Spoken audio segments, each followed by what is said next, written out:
Hare Krishna devotees, Hare Krishna అండి. అందరికీ ప్రతిరోజు నిత్యం భగవద్గీతకి స్వాగతము. ముందుగా మనం జగన్నాథ్ని దర్శించుకొని క్లాస్ స్టార్ట్ చేసుకుందాము. జై జగన్నాథ్ బల్దేవ్ సుభద్రామాయి సుదర్శన్ కి జై, గౌర్ నితాయ్ కి, వామన్ దేవ్ కి, పరశురామ్ భగవాన్ కి, రాధా మాధవ్ కి, శ్రీల ప్రభుపాదుల వారికి జై.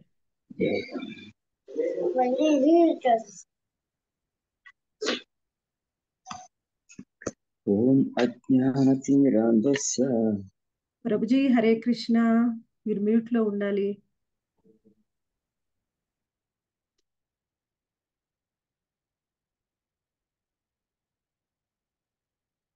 ఓం అజ్ఞానతిమిరాంధస్య జ్ఞానాంజనాశలాకయా చక్షురున్మిలితం యేన తస్మై శ్రీ గురవే నమః. నమో ఓం విష్ణుపాదాయ కృష్ణప్రేష్ఠాయ భూతలే శ్రీమతే భక్తివేదాంత స్వామిన్ ఇతి నామినే. నమస్తే సారస్వతే దేవే గౌరవాణి ప్రచారిణే నిర్విశేషా శూన్యవాది పాశ్చాత్య దేశతారిణే. జయ శ్రీ కృష్ణ చైతన్య ప్రభో నిత్యానంద శ్రీ అద్వైత గదాధర శ్రీవాసాది గౌర భక్త వృంద. హరే కృష్ణ కృష్ణ కృష్ణ హరే హరే, హరే రామ రామ రామ హరే హరే.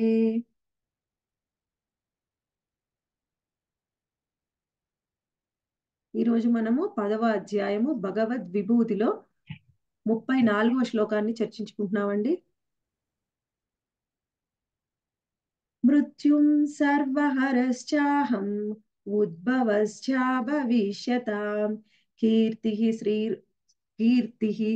శ్రీర్వాకశ్చ నారీణాం స్మృతిమేధృతి క్షమా.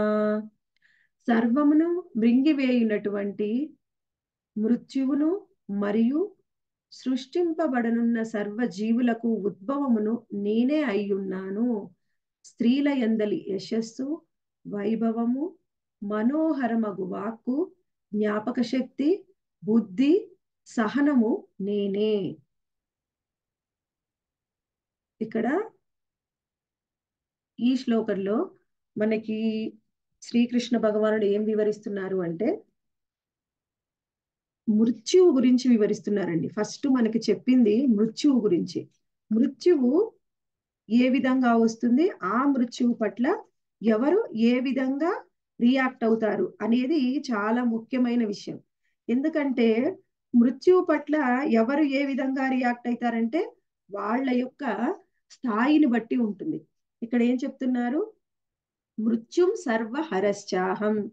మృత్యు అనేది ఎందుకు భయపడతారు మృత్యువు గురించి అంటే, మృత్యు అనేది అన్నిటినీ హరించి వేస్తుంది.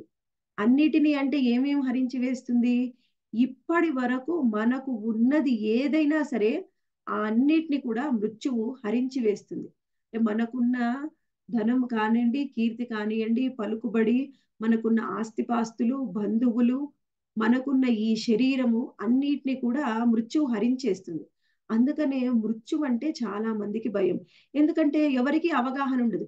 మృత్యు తర్వాత మన పరిస్థితి ఏమిటి, నేను ఎక్కడికి వెళ్తాను, ఎలా ఉంటాను, ఎక్కడ ఉంటాను, ఏం చేస్తాను అనే విషయంలో చాలా మందికి జ్ఞానం లేకపోవడం వల్ల మృత్యు అంటే చాలా భయం అందరికీ. అయితే మనం ఒకటి చూద్దాం, అసలు ఎందుకు మృత్యువు అన్నిటినీ హరించి వేస్తుంది. మృత్యువును అన్నిటినీ హరించి వేసే గుణాన్ని మృత్యువుకి శ్రీకృష్ణ భగవానుడు ఎందుకు ఇచ్చాడు అంటే, ఇప్పుడు చూడండి, ఇప్పుడు మనందరికీ తెలుసు మన జీవితంలో మనం ఎన్నో సుఖ దుఃఖాలని అనుభవిస్తూ ఉన్నాం. ఈ సుఖ దుఃఖాలని అనుభవిస్తూ ఉంటేనే ఏదో కొంత మనకి మనశ్శాంతి, కొంత సుఖం అంతే. కానీ మిగిలిన అన్ని విషయాల్లో కూడా ఎక్కువగా అశాంతి, అలజడి, దుఃఖము వాటిని అనుభవిస్తూ ఈ జీవితాన్ని వెల్లదీస్తూ ఉన్నాం. ఒకవేళ మృత్యువును అన్నిటినీ హరించనట్లయితే, అన్నిటినీ అంటే మనం అనుకుంటున్నాం భౌతికమైన విషయాలని, మనకున్న ఆస్తిపాస్తులు, హోదాలు, నగలు, బంధువులు, వాటినే కాకుండా మృత్యు ఇంకా మన స్మృతిని కూడా హరించి వేస్తుంది. స్మృతి అంటే ఏమిటి? ఇంతకు ముందు మనము వేరే జన్మలో ఉన్నాము, ఇప్పుడు మనం వేరే జన్మ తీసుకున్నాం. ఏ విధంగా మనం వేరే జన్మ తీసుకున్నాము అంటే, మన కర్మానుసారము మనకున్న స్మృతిని బట్టి, మనకు ఉన్న సూక్ష్మ శరీరం, మన బుద్ధి, మన అహంకారాలను బట్టి, మన కర్మానుసారము మనకి వేరే శరీరం అనేది లభిస్తుంది. ఈ శరీరం విడిచి ఆత్మ వేరే శరీరాన్ని పొందుతుంది. ఆ శరీరం పొందిన తర్వాత కూడా అంతకు ముందు జన్మలో నేను ఏంటి అని ఎవరికైనా గుర్తుందనుకోండి, అంతకు ముందు జన్మలో మనమే పశుపక్షాలమే కావచ్చు, లేకపోతే మనుషులమే కావచ్చు. ఒకవేళ పశుపక్షాలమైతే ఏంటి నేను ఇంతకు ముందు జన్మలో ఒక పశువునా, ఒక పక్షినా, ఏంటి నా జన్మ అనేది మనం ఎంతో దుఃఖాన్ని అనుభవిస్తాం. ఒకవేళ మనం మనుషులమే అయితే ఆ జన్మలో మనం చేసిన తప్పొప్పుల్ని తలుచుకొని, బంధువుల్ని తలుచుకొని, మనకున్న వైభవాన్ని తలుచుకొని ఇంకా ఎక్కువగా దుఃఖిస్తూ ఉంటాం. కారణం ఏమిటి? మనం స్మృతిని కోల్పోకపోవడం. ఇప్పుడు మనకున్న ఈ జీవితంలో సుఖదుఖాల్ని మనం తట్టుకోలేనప్పుడు అంతకు ముందు జన్మవి అవన్నిటిని కూడా మనము ఈ జన్మలో మనకి ఒక నిమిషం కూడా మనశ్శాంతి అనేది ఉండకుండా పోతుందన్నమాట. అందుకనే భగవంతుడు ఏం చేస్తాడంటే, మనకి స్థూలంగా కనిపించే ఐశ్వర్యాలు, బంధువర్గమే కాకుండా సూక్ష్మంగా ఉండే వాటిని కూడా భగవంతుడు హరించేస్తాడు. కేవలం అంతకు ముందు జన్మలో మనం చేసుకున్న ఆ కర్మలు తప్ప మిగిలిన అన్నిటినీ కూడా మనము మరిచిపోతాము. ఆ విధంగా మనకిని మృత్యు అనేది పూర్తిగా అన్నిటినీ హరించేస్తుంది. అందుకనే మృత్యు విషయంలో ఎవరు ఏ విధంగా రియాక్ట్ అవుతారు? ఇప్పుడు ఎవరికైనా మృత్యువు సమీపిస్తుందనుకోండి, కొంతమందికి ముసలి వయసు వచ్చినాక సమీపించొచ్చు. లేకపోతే అనారోగ్య సమస్యలతోని కొంతమందికి చిన్న వయసులోనే మృత్యువు రావచ్చు. కానీ కొంతమందికి మొన్న కోవిడ్ సమయంలో ఏంటండి, అందరూ వయసులో ఉన్న వారైనా సరే కోవిడ్ వస్తే చాలా మంది మరణిస్తున్నారు. ఆ సమయంలో మృత్యువుని చూసి చాలా మంది ఎక్కువగా భయపడ్డారు. కోవిడ్ వచ్చి మరణించడం కంటే మృత్యు భయంతోనే కొంతమంది మరణించారు. కారణం ఏమిటి? వాళ్ళకున్న అజ్ఞానం. వాళ్ళు మృత్యువుని ఏ విధంగా చూస్తున్నారంటే, ఇప్పుడు మృత్యు అనేది ఎలా ఉంటుంది? దాన్ని ఏ విధంగా స్వీకరిస్తారు? భక్తులు ఏ విధంగా స్వీకరిస్తారంటే, ఇప్పుడు ఒక పిల్లి ఉంటుందనుకోండి. ఆ పిల్లి తన పిల్లల్ని ఎలా పట్టుకుంటుంది అంటే, అది నోటితోనే పట్టుకుంటుంది. కానీ వాటికి ఏ విధమైన కొంచెం గాయం కూడా కాదు. కానీ అదే పిల్లి ఒక ఎలుకను పట్టుకుంటే దానికి ప్రాణ సంకటం అవుతుంది. అదే విధంగా ఈ మృత్యువు అనేది భక్తుల పట్ల, అభక్తుల పట్ల, ఈ మృత్యువు భక్తుల్ని పట్టుకుందనుకోండి, వాళ్ళకేం భయం లేదు. ఈ మృత్యువు నాకొచ్చింది అంటే ఇంక వాళ్ళు సంతోషిస్తారు. ఎందుకంటే నేను భగవద్ధామానికి వెళ్ళవచ్చు. భగవద్ధామానికి వెళ్ళడానికి నాకు మార్గం సుగమమైంది. ఇక నాకు ఆ సమయం వచ్చింది అని సంతోషిస్తారు. అదే అభక్తులైతే వాళ్ళకి తెలియదు. నా తరువాత నేను ఏం చెయ్యగలను? నా తరువాత నా లక్ష్యం ఏంటి? నేను ఎక్కడికి చేరుకుంటాను అనేది తెలియక అభక్తులు ఎక్కువగా భయపడుతూ ఉంటారు. ఆ విధంగా ఉంటుందన్నమాట. అదే భక్తులు ధ్రువ మహారాజు ఆయన భగవద్ధామానికి వెళ్ళడానికంటే ముందు ఆయన కోసం వైకుంఠం నుంచి విమానం వస్తుంది. ఆ మృత్యువు మీద కాలు పెట్టి ఆయన వైకుంఠ విమానాన్ని ఎక్కాడు. అంటే మృత్యువుని చాలా సులభంగా దాటగలిగాడనమాట. అందుకని భక్తులు, అభక్తులు మృత్యువుని స్వీకరించే విధానము ఎంతో భిన్నంగా ఉంటుంది. ఆ తర్వాత ఏం చెప్తున్నారు?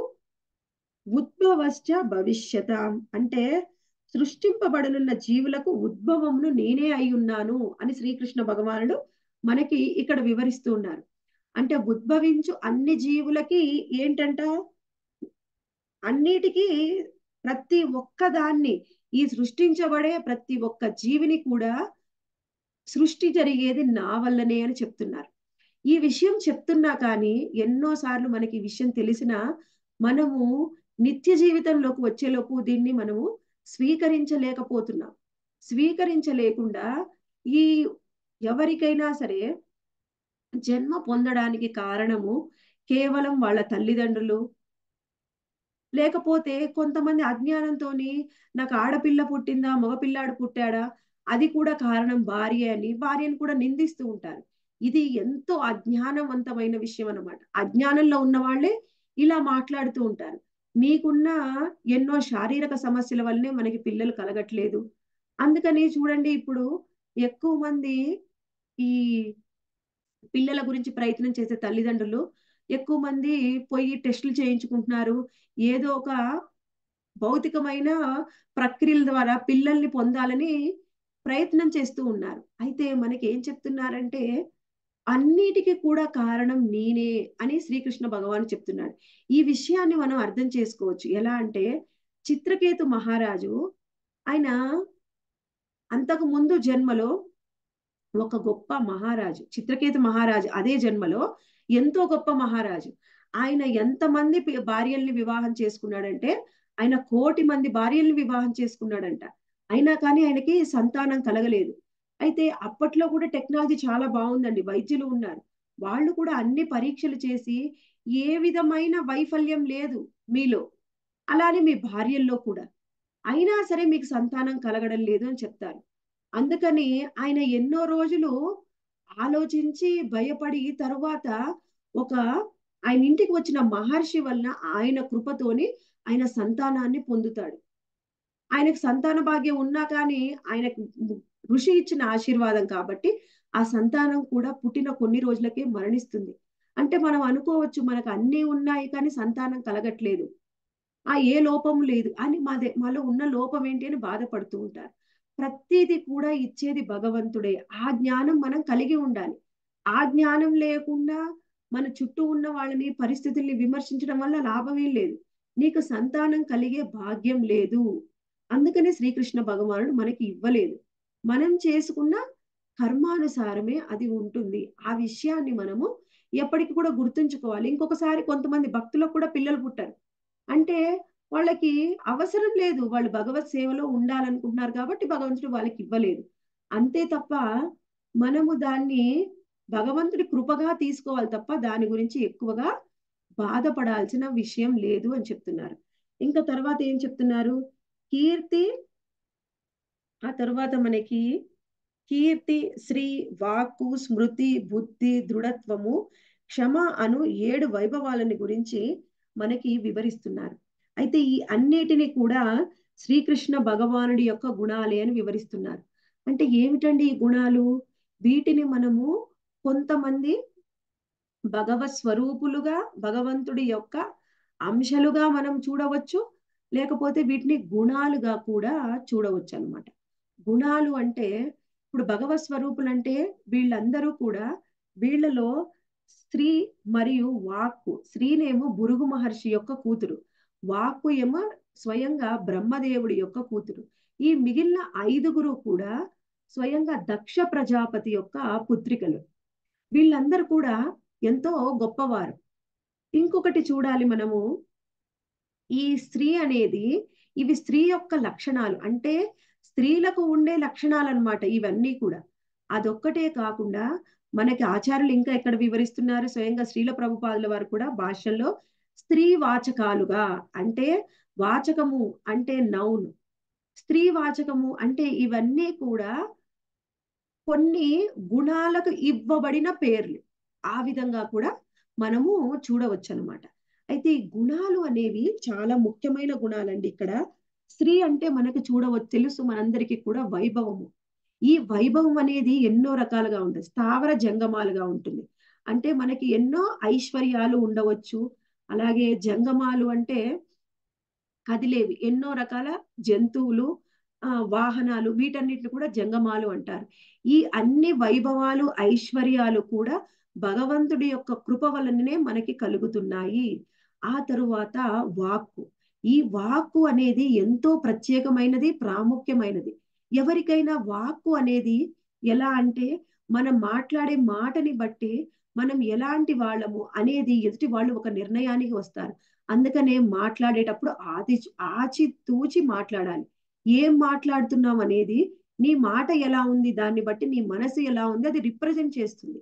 అందుకని వాక్కు అనేది ఎలా ఉండాలంటే ఎవరితో అయినా కానీ మంచిగా మాట్లాడాలి. ఒకవేళ వాళ్ళకి కటువైన ఆ విషయము బాధ పెట్టే విషయం చెప్పినా దాన్ని కూడా ఎంతో ఓర్పుతోని సహనంగా మనం వాళ్ళకి వివరించాలి. ఎప్పుడైనా మనం మాట్లాడితే ఎదుటి వాళ్ళని బాధ పెట్టడం కానీ, దానివల్ల మనం బాధపడడం కానీ కాకూడదు. అలా అని ఎవరైనా తప్పు చేసినా ఊరుకోవాలి అంటే ఊరుకోకూడదు. తప్పు చేసినప్పుడు మనం చెప్పే స్థాయిలో ఉన్నప్పుడు వాళ్ళకి వివరించాలి. కానీ ఆ వివరించేది కూడా కఠినంగా ఉండకుండా సౌమ్యంగా ఉండాలి. అందుకని వాక్కు ఎంతో ప్రధానమైంది అని ఆచార్యులు చెప్తూ ఉంటారు. ఆ తరువాత కీర్తి అంటే పేరు ప్రతిష్టలు. ఈ పేరు ప్రతిష్టలు దేని వల్ల వస్తాయండి? ఎప్పుడు కూడా మన ధర్మాన్ని ఎలా అనుసరిస్తున్నాము దాన్ని బట్టి మనకి పేరు ప్రతిష్టలు అనేవి వస్తాయి. ఈ ధర్మాన్ని ఎలా అనుసరిస్తాము అంటే మనకు ఉండే లక్షణాలు. అప్పుడు మాత్రమే మనకి కీర్తి వస్తుంది. ఎవరైనా వాళ్లకు ఉండే గుణగణాలని బట్టి వాళ్ళ యొక్క ప్రవర్తన అనేది ఉంటుంది. వాళ్ళ ప్రవర్తనను బట్టి వాళ్ళకి కీర్తి అనేది ఉంటుంది. అంటే వాళ్ళ ప్రవర్తన, భక్తుల ప్రవర్తన, అభక్తుల యొక్క ప్రవర్తన. భక్తులేమో భగవంతుడి నామాన్ని స్మరిస్తూ ఉంటారు. భగవంతుడి యొక్క సేవ చేస్తూ ఉంటారు కాబట్టి వాళ్ళ ప్రవర్తన చాలా బాగుంటున్నాయి. మళ్ళీ వాళ్ళకి ఎన్నో సద్గుణాలు ఉంటాయి. అందువల్ల వాళ్ళు ధర్మాన్ని అనుసరిస్తూ ఉంటారు. అదే విధంగా మనకి అధర్మ ప్రవర్తన అభక్తులకు ఉంటుంది. ఎప్పుడైతే వాళ్ళు భగవంతుడికి శరణాగతి పొందుతారో వాళ్ళకు ఉండే లక్షణాలన్నీ కూడా వాళ్ళు ఎప్పుడైతే ధర్మాన్ని అభక్తులు ఎప్పుడైతే భగవంతుణ్ణి ఆశ్రయిస్తారో వాళ్ళు అధర్మాన్ని ఆశ్రయించి ఉన్న కొన్ని రోజుల్లోనే వాళ్ళు పూర్తిగా ధర్మవర్తనులుగా మారిపోతారనమాట. ఆ విధంగా మనం ఈ లక్షణాలని తెలుసుకున్నాము. ఇప్పుడు మనం కీర్తి, శ్రీ మరియు వాక్కు గురించి తెలుసుకున్నాం. ఆ తర్వాత స్మృతి. స్మృతి ఎలాంటిది అంటే మనము కొన్నిసార్లు కొంతమంది చెప్తూ ఉంటారు. ఎప్పటి విషయాలనైనా సరే గుర్తు పెట్టుకొని దాంట్లో మంచిని గ్రహించి వీలైనప్పుడు ఎదుటి వాళ్ళకి చెప్పేది. అది స్మృతి అని చెప్పబడుతుంది. మనము నిన్న జరిగిన విషయమే ఈ రోజు మర్చిపోవడము అంటే వాళ్ళ స్మృతి అనేది చాలా బలహీనంగా ఉంటుందన్నమాట. ఈ స్మృతి అనేది కూడా ఎంతో గొప్ప లక్షణము. ఎవరైతే బ్రహ్మచర్యాన్ని పాటిస్తూ ఉంటారో వాళ్ళ స్మృతి అనేది ఎంతో ఉన్నతంగా ఉంటుంది. బ్రహ్మచర్యం పాటించని వాళ్ళ స్మృతి అనేది చాలా బలహీనంగా ఉంటుంది. ఎవరైనా గృహస్థులైనా సరే వాళ్ళు కేవలం సంతానాన్ని కోసం మాత్రమే భార్యాభర్తలు కలవాలి. అంతే తప్ప మిగిలిన సమయంలో వాళ్ళు బ్రహ్మచారులుగా ఉండాలి. దానివల్ల వాళ్ళ స్మృతి ఎంతో గొప్పగా ఉంటుంది. తరువాత బుద్ధి. బుద్ధి అంటే మనము జ్ఞాపక శక్తి అని చెప్పవచ్చు. మనం ఏదైనా చదువుకున్నాం అనుకోండి, అది గుర్తుంచుకొని చెప్పగలగడము, రాయగలగడము. ఈ విధంగా మనము జ్ఞానానికి సంబంధించిన విషయాలు అంటే ఇక్కడ అన్ని జ్ఞానాలు కాదండి. ఇప్పుడు కొన్ని గుర్తుంచుకునే కెపాసిటీని మనం బుద్ధి అనవచ్చు. కానీ కొన్నిసార్లు జ్ఞానం అనేది మనము స్మృతి కిందికి కూడా వస్తుందన్నమాట. ఏదైనా జ్ఞానం పొందినాం అనుకోండి, ఆ జ్ఞానాన్ని గుర్తుంచుకొని చెప్పే విషయం అది స్మృతి కిందికి వస్తుంది. ఎవరి స్మృతి బాగుంటుందో వాళ్ళు భగవంతుణ్ణి మర్చిపోకుండా ఉంటారు. వాళ్ళ స్మృతి బలహీనంగా ఉంటే వాళ్ళు భగవంతుణ్ణి కూడా మర్చిపోతారనమాట. ఆ తరువాత దృఢత్వము. ఈ దృఢత్వం అనే గుణము ఎంతో గొప్పది. ఎందుకంటే మనం దృఢంగా లేమనుకోండి, ఇప్పుడు మందరం కృష్ణ చైతన్యంలో ముందుకు వెళ్తున్నాం. ఎవరైతే దృఢంగా బలహీనంగా ఉంటారో, దృఢత్వం లేదో వాళ్ళు కృష్ణ చైతన్యం కాకుండా ఇంకెవరైనా వచ్చి ఏదైనా కొత్త విషయం చెప్పినా, కొత్తది ఏదైనా చెప్పినా కానీ వాళ్ళు ఇక్కడ కృష్ణ చైతన్యం వదిలేసి అందులోకి వెళ్ళడము, లేకపోతే వాళ్ళు దృఢంగా లేకపోతే మన చుట్టుపక్కల వాళ్ళు, బంధువులు, స్నేహితులు ఏమైనా ఇబ్బంది పెట్టారనుకోండి వాళ్ళని, అప్పుడు వాళ్ళ దృఢ నిశ్చయాన్ని వదిలేసి వాళ్ళు ఆ కొంత వెనక్కు తగ్గుతారనమాట. వాళ్ళు ఏదైనా ఒక సంకల్పం తీసుకుంటే దృఢంగా ఎవరైతే ఉండరో, దృఢ నిశ్చయం లేదో వాళ్ళు అనుకున్నది సాధించలేరు. ఈ దృఢత్వం కూడా భగవంతుడు ఇచ్చిన లక్షణం. భగవంతుడు ఇచ్చిన మనకు ఒక క్వాలిటీ అనమాట. తర్వాత క్షమ. ఈ క్షమ అనేది చివరిదైనా సరే ఎంతో ముఖ్యమైనది. మనని ఎవరైనా ఏదైనా ఒక విధంగా బాధ పెడితే వాళ్ళని క్షమించడం. ఈ క్షమాగుణం అనేది ఎంతో ఉన్నతమైన లక్షణం. ఎప్పుడు కూడా క్షమ అనేది సామాన్యులకి సాధ్యం కాదు. ఎవరైతే భక్తులో ఆ భక్తిలో ఉన్నత స్థాయిలో ఉంటారో వాళ్ళు శుద్ధ భక్తులైతే వాళ్ళకి క్షమాగుణం ఎక్కువగా ఉంటుంది. ఎవరినైతే క్షమించలేకుండా ఉన్నామో వాళ్ళు ఆధ్యాత్మికంగా అంత ఉన్నత స్థాయిలో లేరు అని మనం అర్థం చేసుకోవాలి. ఎవరు శుద్ధ భక్తులో వాళ్ళకి క్షమాగుణం ఎక్కువగా ఉంటుంది. అదే విధంగా మనం ఆచార్యులని, గురువులని చూస్తే వాళ్ళ యొక్క క్షమాగుణం ఎంతో గొప్పది. వీటిలో మనకి కీర్తి, శ్రీ మరియు వాక్కు ఇవి పూర్తిగా భౌతికమైనవి, అంటే మనకి బయటికి కనిపిస్తాయి. కానీ స్మృతి, బుద్ధి, దృఢత్వము, క్షమ అనేవి ఆంతరంగికమైనవి. ఇవి బయటికి కనిపించవు, వాళ్ళ లక్షణాల ద్వారా మనం అర్థం చేసుకోవచ్చు. ఎవరిలో అయినా సరే ఈ లక్షణాలు ఉంటే మనం అర్థం చేసుకోవాలి, అది వాళ్ళ యొక్క గొప్పతనం కాదు, భగవంతుడు వాళ్ళ మీద చూపించిన కృప కాబట్టి వాళ్ళు అటువంటి లక్షణాలని కలిగి ఉన్నారు. భగవంతుడు వాళ్ళ మీద కృప చూపించలేదనుకోండి, వాళ్ళకి ఆ లక్షణాలు అనేవి ఉండవు. భగవంతుడి యొక్క కృప వల్లనే మనం ఇటువంటి గొప్ప గుణాలని కలిగి ఉంటాము. ఇంకొకటి అర్థం చేసుకోవాలి, ఎవరైతే ఇది భగవంతుడి కృప అనుకోరో, మా గొప్పతనము, మాకు ఉన్న ఈ గొప్ప లక్షణాలు ఇది మా గొప్పతనం అని ఎవరు అనుకుంటారో వాళ్ళకి అహంకారం వస్తుంది. ఎవరికైతే అహంకారం ఉంటుందో వాళ్ళు భక్తిలో పతనం చెందుతారు. అటువంటి వాళ్ళని భగవంతుడు కూడా ఇష్టపడరు, అహంకారం ఉన్న వాళ్ళని. అందుకని ఇవన్నీ కూడా ఎవరిలో చూసినా ఇది భగవంతుడు వాళ్లకు ఇచ్చిన యొక్క గుణము, అంటే భగవంతుడు ఎంత గొప్పవాడు అని ఎవరిలో ఈ గుణాన్ని చూసినా సరే, మనం ఈ గుణగణాలను చూసినా మనం భగవంతుణ్ణే గుర్తు తెచ్చుకోవాలి. ఎన్నో వైభవాలు ఉన్నాయి భగవంతుడికి. అందులో మనం ఏం తెలుసుకున్నాము? మృత్యు అన్నిటినీ హరించేస్తుంది. ఎవరి జన్మకైనా నేనే కారణము అని భగవంతుడు చెప్పాడు. ఆ తరువాత గొప్ప లక్షణాలైన అయినటువంటి కీర్తి, శ్రీ, వాక్కు, స్మృతి, బుద్ధి, దృఢత్వము మరియు క్షమ, ఈ 7 లక్షణాలు కూడా భగవంతుడు ఇచ్చినటువంటి లక్షణాలు. అదే విధంగా ఇవి భగవంతుడి యొక్క వైభవాలు కూడా మనము చెప్పుకోవచ్చు. ఈ విధంగా ఈ రోజు మనం 34వ శ్లోకాల్లో భగవంతుడి యొక్క కొన్ని వైభవాల గురించి చర్చించుకున్నాము. ఆ తరువాత రేపు 35వ శ్లోకంలో భగవంతుడి యొక్క ఇంకో కొన్ని వైభవాల గురించి తెలుసుకుంటాము. ఎప్పుడైతే భగవంతుడి యొక్క వైభవాన్ని మనము తెలుసుకుంటూ ఉంటామో అప్పుడు మాత్రమే మనకి భగవంతుడి పట్ల ఇంకా ఆకర్షణ, భగవంతుడి పట్ల భక్తి శ్రద్ధలు పెరిగి ఇంకా భగవంతుడి దగ్గరికి అయి ఆయన నామాన్ని స్మరిస్తూ ఆయనకి సేవ చేస్తూ మనము భక్తి యోగంలో ముందుకు వెళ్ళి భగవంతుణ్ణి చేరుకోవచ్చు. హరే కృష్ణ మాతాజీ. ఈ రోజు క్లాస్ లో ఏమైనా ప్రశ్నలు ఉన్నాయా? హరే కృష్ణ మాతాజీ. హరే కృష్ణ.